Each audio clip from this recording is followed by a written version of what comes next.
அனைவருக்கும் அன்பு வணக்கம்.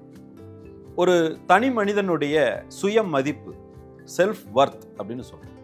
இந்த சுய மதிப்பு எதை பொறுத்து நிர்ணயிக்கப்படுகிறது? ஒரு மனிதனுடைய சுய மதிப்பு அடையாளத்தை வைத்து நிர்ணயிக்கப்படுகிறதா?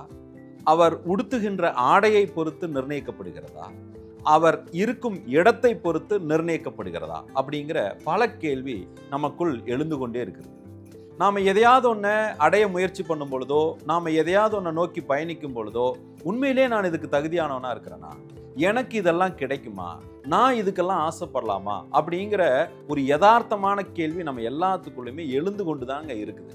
ஆனால் எப்பொழுது ஒரு தனி மனிதன் தன்னுடைய சுய மதிப்பை உண்மையாக தெரிந்து கொள்ள முடியும், உண்மையாக புரிந்து கொள்ள முடியும்?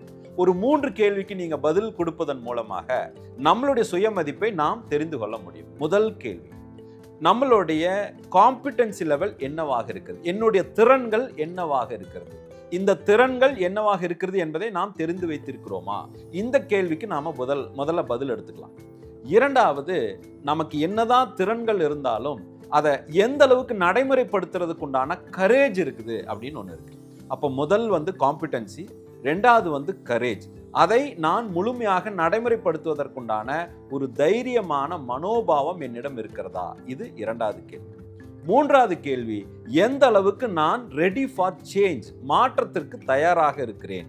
அப்போ ஒரு மனிதனுடைய சுய மதிப்பு என்பது அவருடைய காம்பிடன்சி, அவருடைய கரேஜ், அவருடைய ரெடி ஃபார் சேஞ்ச் மனநிலை.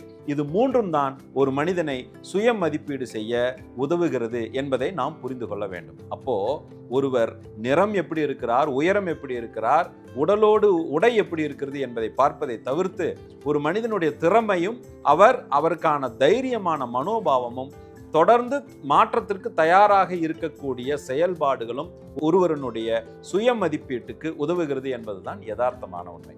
இப்படிப்பட்ட ஒரு சூழ்நிலையில் எந்த ஒரு மனிதன் அதை புரிந்து கொண்டு செயல்படுகிறாரோ அவர் வாழ்வில் அடைய விரும்புவதை அனைத்தும் அடையலாம் என்பதில் எந்தவித மாற்று கருத்தும் இல்லை.